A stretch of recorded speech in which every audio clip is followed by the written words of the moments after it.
নমস্কার বন্ধুরা, আমার চ্যানেল মনোভোজনে সবাইকে স্বাগত। আশা করি আপনারা সবাই ভালো আছেন, সুস্থ আছেন। আজকে আবার আপনাদের সামনে এসে পড়েছি নতুন একটা রেসিপি নিয়ে। আজকে থাকছে মিষ্টি, মানে পান্তুয়া। ঘরে থাকা উপকরণ জিনিস দিয়ে যে কীভাবে সুস্বাদু মিষ্টি তৈরি করা যায় সেটাই আপনাদের সামনে আজ তুলে ধরবো।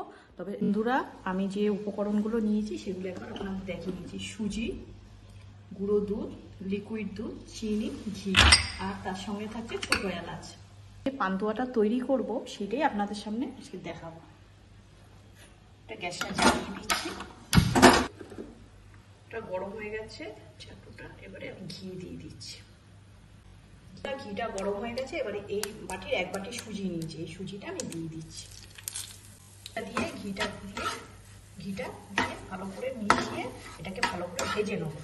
বেশি লাল করবো না, লাল। এই দেখুন, সুজিটা আমার ভাজা হয়ে গেছে, বেশি লাল করা যাবে না। এবারে আমি এই দুধটা উষ্ণ গরম করে রেখেছি, খুব একটা ফুটাইনি, উষ্ণ গরম করে দুধটা ঢেলে দিচ্ছি। জলও আপনারা দিতে পারেন দুধের বদলে, যে দুধ না দেবেন। ভালো করে গ্যাসটাকে লো করে এবারে এরকম করে ভালো করে মন্ডপ করে নিতে হবে। বন্ধুরা দেখুন, আমার হয়ে গেছে, সুজিটা ভালো হয়ে গেছে, মাখা মাখা হয়ে গেছে। এবারে আমি গ্যাসটা বন্ধ করে এবারে নামিয়ে নেবো থালাটার মধ্যে।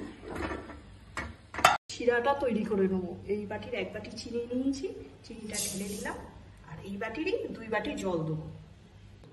এই এক বাটি, এই বাটির আমি 1 বাটি চিনি দিয়েছি, আর এই বাটির 2 বাটি জল দেবো। এই 1 বাটি দিলাম।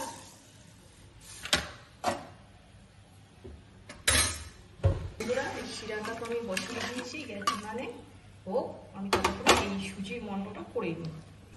আর এখানে গুঁড়ো দুধ, এটা আমি সুজিটার মধ্যে ঢেলে দিচ্ছি। গুঁড়ো দুধ আর দেবো এলাচ। আমার কাছে ছোট এলাচই আছে, বড় এলাচ আপনারা দেবেন।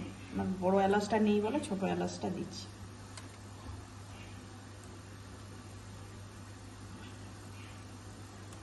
আর শিরার মতো আমি এলাচ দিয়ে দিচ্ছি।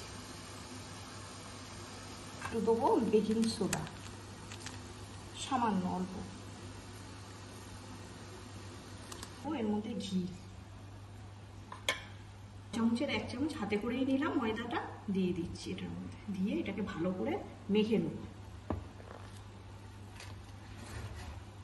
বন্ধুরা, আমি আটা মাখার মতন দলা পাকিয়ে নিয়েছি। এবারে সেভ করার পালা। এবার হাতের মধ্যে এরকম একটু ঘি নিয়ে নেব, নিয়ে এবারে আস্তে আস্তে করে এরকম পান্তুয়ার মতন করে সেভ করে নেব। গোল গোল করে সব পান্তুয়ার শেপগুলো করে নিয়েছি। এবার তাওয়ার মধ্যে তেল গরম বসিয়ে দিয়েছি, গরমও হয়ে গেছে। এবার আস্তে আস্তে আমি ছেড়ে দেবো।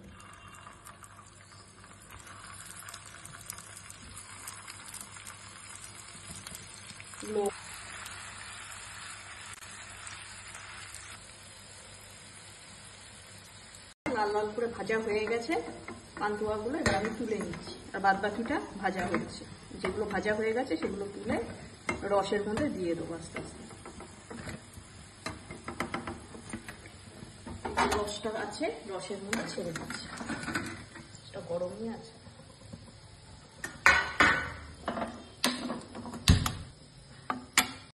এই দেখুন বন্ধুরা, আমার পান্তুয়াগুলো কমপ্লিট হয়ে গেছে। দেখেছেন ঘরে থাকা জিনিস দিয়ে কত সুন্দর মিষ্টি তৈরি করা যায়। এই দেখুন কত নরম হয়েছে, সফট হয়েছে। এবার আমি এই বাটিটার মধ্যে ঢেলে দিচ্ছি। পুরা দেখুন, আমার পান্তুয়া রেসিপিটা রেডি হয়ে গেছে। যদি আপনাদের ভালো লেগে থাকে, লাইক, কমেন্ট, সাবস্ক্রাইব করবেন আর আমার পাশে থাকবেন। আর আজকে ভিডিওটা এই পর্যন্ত, আবার দেখা হবে আগামী পর্বে। নমস্কার।